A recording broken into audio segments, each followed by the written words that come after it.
Hi കൂട്ടുകാരെ, പുതിയൊരു വീഡിയോയിലേക്ക് എല്ലാവർക്കും സ്വാഗതം.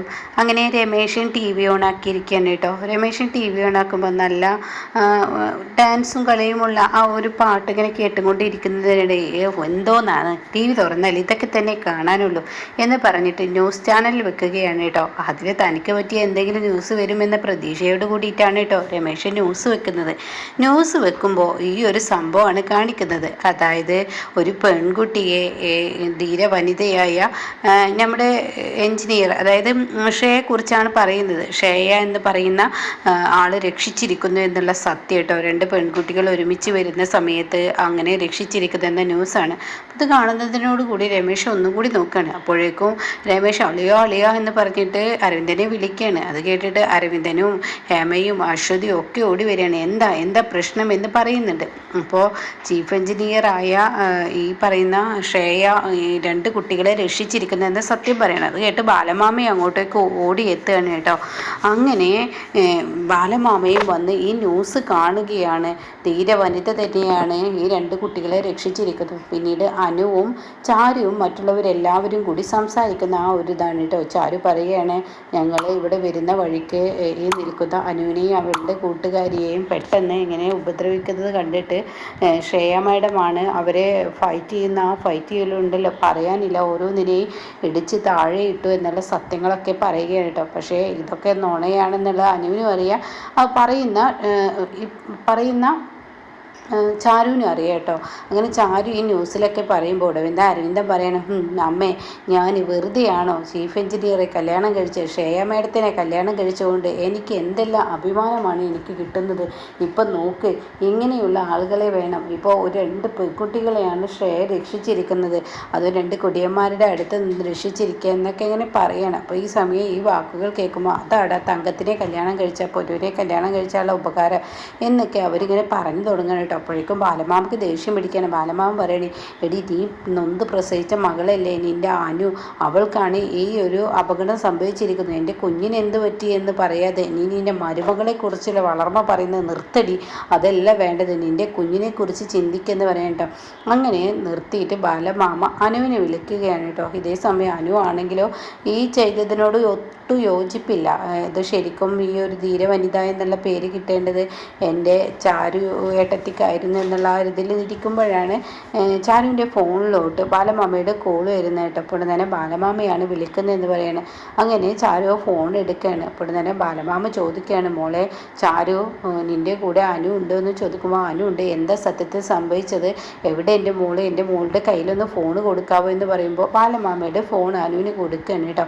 അങ്ങനെ അനുവിനോട് ചോദിക്കുകയാണ്, മോളെ സത്യത്തിൽ എന്താണ് അവിടെ സംഭവിച്ചത്, ഒന്നും തന്നെ മനസ്സിലാവുന്നില്ലല്ലോ, എന്താ സംഭവിച്ചതെന്നൊക്കെ ചോദിക്കുമ്പോൾ അതെ, അണ്ണി ഉള്ളത് കൊണ്ട് തന്നെ എൻ്റെ അതായത് എൻ്റെ ഏട്ടത്തി ഉള്ളത് കൊണ്ട് തന്നെ എൻ്റെ ജീവൻ രക്ഷപ്പെട്ടു. ഏട്ടത്തി ഇല്ലായിരുന്നെങ്കിൽ ഇന്ന് ഞാനാകെ എനിക്ക് ആലോചിക്കാനേ വയ്യ, ഞാനിപ്പോൾ വീട്ടിലോട്ട് 5 മിനിറ്റ് കൊണ്ട് എത്തുമെന്ന് പറഞ്ഞിട്ട് ഫോൺ കട്ട് ചെയ്യുകയാണ് കേട്ടോ.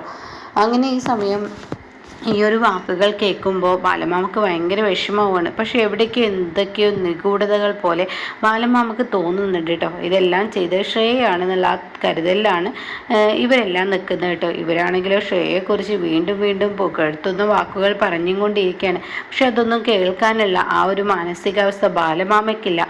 ബാലമാമയ്ക്ക് എത്രയും പെട്ടെന്ന് തൻ്റെ മകളെ കാണണമെന്നുള്ള ആ ഒരു ടെൻഷനോട് കൂടിയാണ് കേട്ടോ നിൽക്കുന്നത്. അരവിന്ദനാണെങ്കിലോ 2 പടി മുകളിലോട്ട് ഉയർന്നിരിക്കുകയാണ്. തൻ്റെ ഭാര്യയെക്കുറിച്ച് തനിക്ക് പറയാനില്ല, അത്രയും വലിയൊരു അഭിമാനമായ ഒരു കാര്യമാണല്ലോ ഉണ്ടായിരിക്കുന്നത്. ഇതേ സമയം ആകാശിനെയാണ് കാണിക്കുന്നത്. ആകാശ് അമ്പലത്തിലെത്തിയിരിക്കുകയാണ്. അങ്ങനെ അവിടെയൊക്കെ ചാരുവിനെ നോക്കണം. ഇവിടെയും കാണുന്നില്ലല്ലോ, ഇവൾ എങ്ങോട്ടാണ് പോയത്, എന്താ മനസ്സിലാവുന്നില്ലല്ലോ, എവിടെ പോയി ചാരു ഇവിടെ ഉണ്ടാവുമെന്ന് പറഞ്ഞതല്ലോ, എന്നേക്കാൾ നേരത്തെ ഇറങ്ങിയതാണല്ലോ, പക്ഷേ ഈ അമ്പലത്തിൽ കാണുന്നില്ലെന്ന് പറഞ്ഞിട്ട് തൻ്റെ ഫോൺ എടുത്ത് ചാരുവിനെ വിളിക്കുകയാണ് കേട്ടോ. അപ്പോൾ ചാരു ആണെങ്കിൽ ഓട്ടോയിൽ പോയിക്കൊണ്ടിരിക്കുകയാണ്. അപ്പോഴേക്കും ചാരു ഫോൺ എടുക്കുകയാണ്.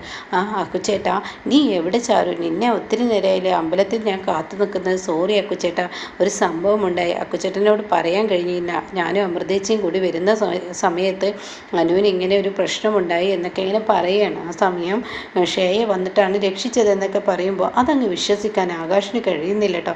ആകാശ് ഉണ്ടെങ്കിലോ ആ ദേഷ്യത്തോടു കൂടി ഇവള് എന്തോ ഒരു കള്ളത്തരം പറയുന്നു എന്നിങ്ങനെ ആകാശിന് തോന്നുന്നുണ്ട്. അപ്പോഴാണ് കേട്ടോ ഷേയ അവിടെ വന്നിറങ്ങുന്നത്. ഷേയ ആണെങ്കിലും നിങ്ങൾ തമ്മിൽ ഭാര്യയും ഭർത്താവും തമ്മിൽ പൂജ ചെയ്യുന്നത് ഞാൻ ഒന്ന് കാണട്ടെ. ഞാനൊരു സമയം പറഞ്ഞ് എന്നെ പറ്റിച്ചും കൊണ്ട് 6 മണിയുടെ സമയമാക്കി നിങ്ങൾ ഇവിടെ എത്തിയിട്ടുണ്ടെങ്കിൽ തീർച്ചയായും എടാ ആകാശ് നിനക്കുള്ള പണി ഞാൻ ഇവിടെ വെച്ച് തന്നെ തരുവടാ. ജനങ്ങളുടെ മുന്നിൽ ഞാൻ അങ്ങ് നിന്നെ നാണം കെടുത്തോടാ എന്നൊക്കെ പറഞ്ഞിട്ടാണ് ഷേയ വരുന്നത് കേട്ടോ.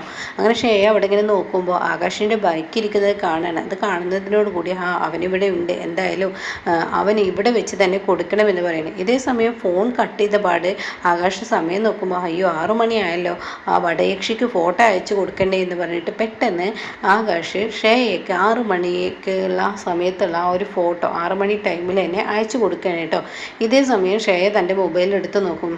എന്താ ആകാശിൻ്റെ കളി, അവൻ ജീവിതത്തിലും എന്നെ തോൽപ്പിച്ചിട്ടേ ഉള്ളൂ എല്ലായിടത്തും. ഇപ്പോഴും അവൻ്റെ ഈ ഒരു കളി ഇത് ഇന്നത്തോടു കൂടി നിർത്തണമെന്ന് പറഞ്ഞിട്ട് ഷേയ ആകാശിൻ്റെ ബൈക്കിന് അരികിൽ തന്നെ നിൽക്കുകയാണ് കേട്ടോ. ഇതൊന്നും അറിയാതെ ആകാശ് പുറത്തോട്ട് വരികയാണ് തൻ്റെ ബൈക്കിൻ്റെ അടുത്തോട്ട് വരുമ്പോൾ താൻ കാണുന്ന കാഴ്ച ഷേയാണ് കേട്ടോ. ഷേയെ കാണുന്നതിനോടുകൂടി ആകാശം ഒന്ന് ഞെട്ടുകയാണ്. നീ എന്നെ ജീവിതത്തിൽ തോൽപ്പിച്ചിട്ടേ ഉള്ളൂ, എന്നെ സ്നേഹിച്ചിട്ട് വേറൊരുത്തിയുടെ കഴുത്തിൽ താലി കെട്ടിയവനാണ് നീ. ഇപ്പോൾ ജോലിയും നീ ആത്മാർത്ഥത പുലർത്താതെ എന്നെയും മറ്റുള്ള സ്റ്റാഫുകളെയും കള്ളത്തരം പഠിപ്പിച്ചു കൊടുക്കുന്ന നിൻ്റെ സ്വഭാവത്തിന് ഞാൻ തന്നെ അറുതി തരാം. അതിനധികം നേരം വഴുകില്ലടാ, അത് ഞാൻ ചെയ്തു തരാം എന്ന് പറഞ്ഞിട്ട് ഷേയ ആകാശിൻ്റെ മുഖത്തടിച്ച് ഈ വാക്കുകൾ പറയുമ്പോൾ ഉടൻ തന്നെ ആകാശ് അവിടെ ഒന്നും തന്നെ പറയില്ല കേട്ടോ. എന്താ ഇവളെ പോലെയുള്ളവളോട് പറയാൻ എന്നുള്ള ആ ലെവലിൽ നിൽക്കുകയാണ്. ഇതേ സമയം ഈ ഷേയ്ക്ക് ദേഷ്യം സഹിക്കാനാവുന്നില്ല കേട്ടോ. ദേഷ്യത്തോട് കൂടിയിട്ടാണ് ഷേ അവിടെ നിന്ന് പോകുന്നത് കേട്ടോ.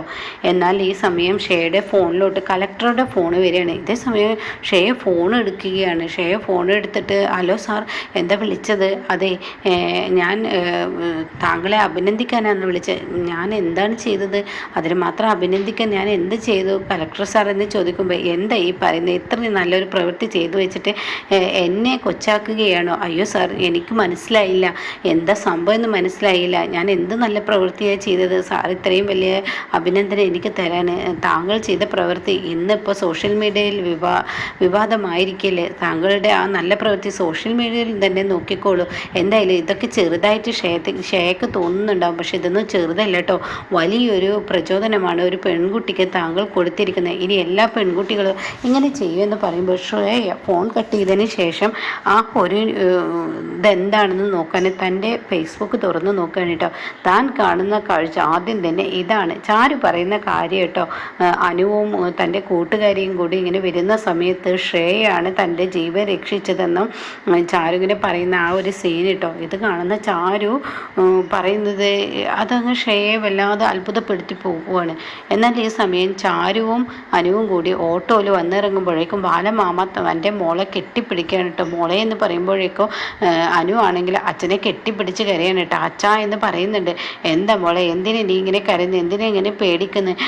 അച്ഛ, ഞാൻ എന്നാലും പെട്ടെന്നാണ് രക്ഷപ്പെട്ടത്. അപ്പോഴേക്കും ഹേമ പറയണം, മോളെ നിനക്കൊരു കുഴപ്പമില്ലല്ലോ? ഇല്ല, കുഴപ്പമില്ല, എന്തായാലും നിൻ്റെ ജീവൻ രക്ഷപ്പെട്ടില്ലേ? അപ്പോഴേക്കും അനു പറയാണ്, ഇന്നാണ് ഞാൻ എൻ്റെ ഏട്ടത്തിയുടെ പവർ കണ്ടത്. എൻ്റെ ഏട്ടത്തി ഇത്രമാത്രം സംഭവമാണെന്നുള്ളത് എനിക്ക് തെളിയിച്ചു. എൻ്റെ ഏട്ടത്തിയാണ് ഇനി എനിക്ക് മുന്നോട്ടുള്ള ജീവിതം തന്നെ, എൻ്റെ ഏട്ടത്തിയാണ് വഴികാട്ടി എന്നൊക്കെ ഇങ്ങനെ ഏട്ടത്തിയെക്കുറിച്ച് നല്ല നല്ല വാക്കുകൾ ചാരുവിനെ കുറിച്ചാണ് പറയുന്നതെന്ന് ബാലമാമയ്ക്ക് മനസ്സിലായി. പക്ഷേ പൊട്ടനായ അരവിന്ദനും ഹേമയും തൻ്റെ മരുമകൾ ശ്രേയെക്കുറിച്ചാണ് പറയുന്നതെന്ന് ആലോചിച്ച് അവരിങ്ങനെ നിൽക്കുകയാണ് കേട്ടോ. അപ്പോഴേക്കും അരവിന്ദൻ പറയണേ, ഏത് ആളുകളാണ് നിന്നെ ഉപദ്രവിച്ചത്? മര്യാദക്ക് പറ, എന്നോട് പറ, ഞാൻ അവർക്ക് ഇട്ട് കൊടുത്തോളാം എന്നിങ്ങനെ അരവിന്ദൻ പറയുമ്പോൾ ഉടനെ അവന് പറയണേ, എനിക്കറിയില്ല ഏട്ടാ, ആരാണെന്നൊന്നും എനിക്കറിയില്ല. എന്നെ രക്ഷിക്കാൻ ഏട്ടത്തി വന്നതുകൊണ്ട് ഇന്നിപ്പോൾ ഞാനിവിടെ നിൽക്കുന്നു. ഞാൻ ആകെ ഭയന്ന് പോയി എന്നൊക്കെ പറഞ്ഞ് ആ കഥ പറഞ്ഞ് തുടരുകയാണ് കേട്ടോ. അപ്പോൾ ഇങ്ങനെയൊക്കെയുള്ളൊരു എപ്പിസോഡാണ് ഇപ്പോൾ ഇനി നാളെ വരാനിരിക്കുന്നത് കേട്ടോ.